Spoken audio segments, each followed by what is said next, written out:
Bonjour tout le monde. Alors ce matin, je vous fais un petit tutoriel pour vous montrer comment paramétrer un document pour prendre les présences en classe. Alors, je vais partager également ce document Notebook sur le coin des profs Smart et dans Smart Exchange éventuellement. Donc, c'est un document qui est modifiable pour justement prendre les présences des élèves. J'ai paramétré deux types d'activités. La première qu'on est en train de voir, c'est celle faite avec le créateur d'activité, c'est-à-dire que les élèves vont venir placer l'œuf ici dans le panier et l'œuf va alors disparaître dans le panier. Voilà, je l'avais peut-être juste pas mis assez bas, mais regardez, dès que je mets l'œuf dans le panier, il va disparaître dans le panier. Donc, ça, c'est fait avec le créateur d'activité. Et la seconde activité que je vais vous montrer, c'est la même, sauf que là, cette fois-ci, l'élève doit simplement cliquer sur son œuf pour le faire disparaître. Donc, j'ai tout simplement mis un fondu au noir dans l'activité. Dans ce document-là, je vous propose, deux sur le thème de Pâques, c'est un peu sur le thème printemps. J'en ai mis un puisque le mois de mars, c'est le mois de la nutrition sur les aliments. Donc, même principe, les élèves mettent l'aliment dans le panier et l'aliment va disparaître. Voilà. J'ai paramétré ensuite, celui-ci, les élèves l'aiment bien. Ils déposent leur crayon. Moi, c'est sûr qu'en classe, chaque élève a un numéro d'élève. Donc, prend son crayon, le dépose dans l'étui comme ça et il va disparaître dans l'étui. Et celui-là aussi a eu beaucoup de succès. Ce sont les avions. Donc, l'élève clique sur l'avion et l'avion va disparaître. On va même entendre le bruit de l'avion. Voilà, lorsqu'il part. Le dernier modèle que je vous propose, c'est avec les monstres Smart que les élèves aiment bien. Donc, même principe, avec le fondu au noir, on clique sur notre avatar pour le faire disparaître. Donc, comme je l'ai dit tout à l'heure, ces documents-là sont modifiables. Vous pouvez donc inscrire le nom de vos élèves. Là, je vais vous montrer comment faire. Ici, sur les avatars, je les avais déjà verrouillés. Donc, les avatars, on ne peut pas les bouger. Mais si vous voulez les bouger, vous pourrez cliquer ici sur Modifier, sélectionner tous les objets qui sont verrouillés. Moi, j'essaie de me trouver un cadenas le plus possible vers la droite pour aller tout déverrouiller d'un coup. Et à ce moment-là, ce que vous faites, c'est que vous cliquez sur la zone de texte où c'est écrit nom. Et là, vous pouvez aller insérer comme ça le nom des élèves devant leur avatar. Là, vous allez devoir faire un choix. Personnellement, moi, je ne me casse pas trop la tête. J'explique aux élèves qu'ils doivent bien cliquer sur leur avatar et non pas sur leur nom pour le faire disparaître, comme ceci. Parce que s'ils cliquent sur leur nom, ça ne fera rien puisque ceci n'est pas paramétré pour disparaître. Si vous voulez vraiment qu'ils puissent cliquer sur leur nom et faire disparaître l'avatar en même temps, là, ça demande un travail supplémentaire, c'est-à-dire qu'il faut sélectionner le nom de l'élève. Par exemple, si j'écrivais le nom de Simon. Oups, j'ai créé une autre zone de texte, désolé. Ici, je vais recliquer sur ma zone de texte. Simon. Voilà pour cet avatar-là. Je vais juste le recentrer. Et là, regardez, ce que je dois faire, c'est que je dois aller sélectionner les deux objets ensemble. Ça demande quand même du travail. Il faut se placer ici avec la souris, sélectionner les deux ensemble. Et moi, je vais faire CTRL-G pour les grouper ensemble. Et là, il faut faire ça pour chacun des avatars. On peut aussi, si on ne veut pas y aller avec la souris, regardez, c'est qu'on peut enfoncer CTRL, cliquer sur le nom. Oups, je vais juste cliquer à côté ici. Là. Donc je vais cliquer sur le nom. Ah, celui-ci, non, pourtant, c'est bon. Et sur le nom. Donc, j'ai enfoncé CTRL, j'ai cliqué sur l'avatar, sur le nom, et après ça, CTRL-G pour grouper les deux ensemble. Là, une fois que vous avez fait ça pour tous vos élèves, vous avez tout groupé ensemble, le nom et l'avatar.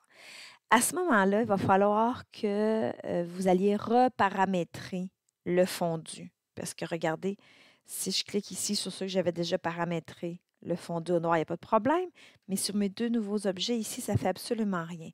C'est qu'en groupant Simon avec l'araignée, j'ai créé un nouvel objet. Donc, ce nouvel objet-là, je dois aller le reparamétrer. C'est quand même pas si long à faire, dans le sens que, une fois qu'ils sont tous regroupés, vous pouvez faire CTRL-A pour tous les sélectionner. Et ensuite, vous pouvez vous prendre un chevron le plus à droite possible ici pour aller chercher dans les propriétés, animation de l'objet. Là, c'est sûr qu'il va me proposer fondu au noir puisqu'il y en a quelques-uns qui ont déjà un fondu au noir. Moi, ce que je fais à ce moment-là, c'est que j'efface tout. Donc, je marque aucune animation. Et après ça, je vais aller remettre fondu au noir. J'aime bien, bon, quand ça part lentement, quand on clique sur l'objet, là, tous mes avatars devraient être reparamétrés avec un fondu au noir, voilà, comme ça. Ce qui est le fun avec le fondu au noir, c'est qu'on n'a pas besoin de réinitialiser la page, on a besoin vraiment de rien faire parce que dès que je vais sur une autre page et que je reviens, regardez, tous les avatars reviennent. Donc ça, c'est un des avantages d'utiliser le fondu au noir, que ce soit juste en cliquant sur l'avatar puis que le nom reste là ou en ayant groupé les deux ensemble, c'est le même principe. Par contre, le désavantage de cette technique-là, c'est que des fois, si votre tableau, comme moi, par exemple, j'ai une TV Smart qui est extrêmement sensible. Donc, j'ai des élèves, des fois, qui approchent, ils viennent pour cliquer sur leur avatar. Malheureusement, leur petite main va proche de l'avatar de quelqu'un d'autre et le fait disparaître par accident. Donc, c'est simplement dire à vos élèves de faire attention, de vraiment juste aller cliquer sur leur avatar. Moi, en tout cas, il n'y a pas de problème dans ma classe. Si je reviens maintenant sur une activité avec le créateur d'activité, comme celui-ci, où là, l'élève doit déplacer un objet. Moi, ce que je vous suggère de faire, c'est d'écrire les noms de vos élèves dans vos œufs, comme ça. Vous pouvez même, disons, les recentrer pour mieux les placer. Une fois que tous vos noms d'élèves vont être écrits, moi, je vous suggère de faire CTRL-A. Voyez-vous, ça a tout sélectionné les noms des élèves et CTRL-K pour tous les verrouiller en place. Donc, les noms d'élèves, eux autres, ne vont pas bouger. Encore une fois, il va falloir bien dire à vos élèves de faire attention, de cliquer sur leur œuf pour pouvoir le déplacer et le mettre dans le panier comme ceci. Et pas sur leur nom. Parce qu'ici, ils cliquent sur leur nom, regardez, je ne peux pas saisir l'œuf où est le nom. Parce que j'ai verrouillé le nom par-dessus l'œuf. Donc, il faut vraiment le montrer aux élèves. C'est possible, encore une fois, de faire cette activité-là et de tout grouper le nom de vos élèves avec votre œuf. À ce moment-là, il va falloir que reparamétrer le panier que j'ai mis ici avec le créateur d'activité. Donc là, moi, je l'ai déjà paramétré pour vous, cette activité-là. Donc, je peux aller vous le montrer. Regardez, je vais aller faire... Oups, j'ai fait édition, malheureusement. Donc, je viens d'effacer mes trucs. Désolée. Je pensais que je pouvais aller juste vous le montrer. Ce n'est pas grave ce que je vais faire. Puis en même temps, ça va vous montrer qu'il n'y a aucun souci parce que quand je vais fermer mon document, ils vont me demander est-ce que vous voulez l'enregistrer et je vais dire non, tout simplement. Donc, mon activité va être comme elle était. Mais juste pour vous dire que normalement, ici, dans les objets qu'on accepte dans le panier, ce serait tous les œufs. Mais les noms, eux autres, ils n'apparaissent pas là parce qu'on veut pas accepter. Ce n'est pas les noms qu'on veut accepter, c'est vraiment l'œuf. Mais si vous décidez d'y aller avec la technique, là, je vais juste faire terminer pour ceci. Je vais juste voir si mon activité est encore... OK, est encore paramétrée. Ah, mais je vois que mes noms ont légèrement bougé. Alors, c'est pour ça qu'il faut faire un petit peu attention.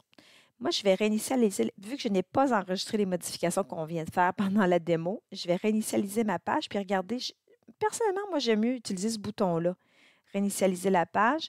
Normalement, ça devrait revenir comme je l'avais enregistré la dernière fois. Voilà. Bon, il y a juste les noms qui ont légèrement bougé. Mais normalement, je pense que c'est parce que j'ai pesé sur le bouton édition dans le créateur d'activité. Donc, non, je ne vais pas faire enregistrer, je vais vraiment fermer mon document. Je vais faire que je ne vais pas enregistrer mon document pour ne pas enregistrer aucune modification que j'ai faite pendant la démonstration. Donc, juste pour vous dire que si vous voulez vraiment avoir le nom de votre élève avec l'œuf ensemble, c'est la même technique, c'est-à-dire qu'on prend le nom plus l'œuf. Donc, on les sélectionne ensemble. Moi, personnellement, je mets ma souris ici et je monte tranquillement comme ça. Tranquillement comme ça jusqu'à ce que j'ai les deux. Ah, c'est que moi, là, mon œuf est verrouillé. C'est pour ça que je ne peux pas le prendre. Voilà. Là, je l'ai déverrouillé. Voilà, je prendrai les deux comme ça ensemble. Je ferai CTRL-G pour les grouper les deux ensemble.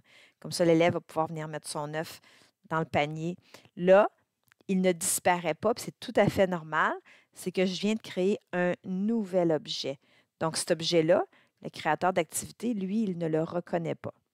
J'ai même de la misère. OK, ouais, voilà, je suis allée le rechercher ici.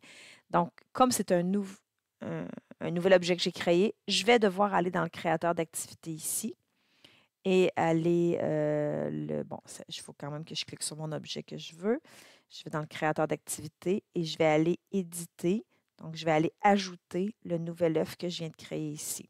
Là, quand on est dans le créateur d'activité, par contre, il faut décocher masquer automatiquement pour pouvoir avoir accès aux objets. Et là, je vais le glisser comme ça pour dire, là, vous devez accepter ce œuf-là aussi. Terminé. Donc, normalement, quand l'élève va cliquer sur son œuf, la porter ici, voilà, il va disparaître. Mais tu sais, si vous ne voulez pas vous casser la tête, comme je vous ai dit, moi, personnellement, je l'explique à mes élèves de ne pas cliquer sur leur nom, mais bien cliquer sur l'œuf. Puis, il n'y a pas de souci. En même temps, c'est le fun parce qu'on voit les noms de ceux qui ont terminé. Donc, on peut faire une petite félicitation. Ah, bravo Simon, bravo Maxime, bravo Étienne. Vous avez fini votre routine. Dans Notebook, si jamais vous n'avez pas ici l'onglet Réinitialiser la page, vous pouvez aller le chercher en cliquant sur l'écrou parce qu'on peut personnaliser notre barre d'outils ici. Donc, allez chercher cette option-là dans votre écrou. Donc, réinitialiser la page, il est ici. Vous cliquez tout simplement dessus, puis regardez, vous allez le positionner où vous voulez l'avoir. Bon, moi, je ne vais pas le faire, mais disons que vous voulez l'avoir ici, je ferai tout simplement lâcher ma souris, puis il va se placer à cet endroit-là.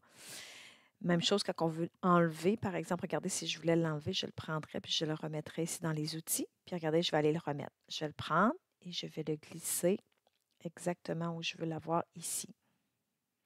Moi, c'est une option que j'aime beaucoup utiliser. Par exemple, si les élèves viennent écrire au tableau, ben, je ne prends pas le temps d'effacer. Je clique tout simplement. Bon, j'ai un autre outil ici que j'aime bien. C'est lui qui efface toute l'encre. Mais je peux réinitialiser la page pour la remettre comme elle était la dernière fois que j'ai enregistré mon document.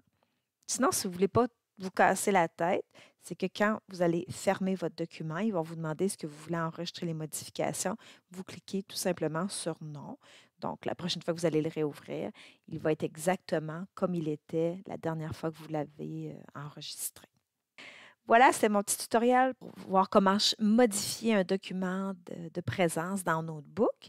Je vous rappelle qu'on partage ce genre de documents sur le coin des profs Smart et aussi il y en a sur Smart Exchange. Donc, je vous invite à aller visiter ces deux endroits.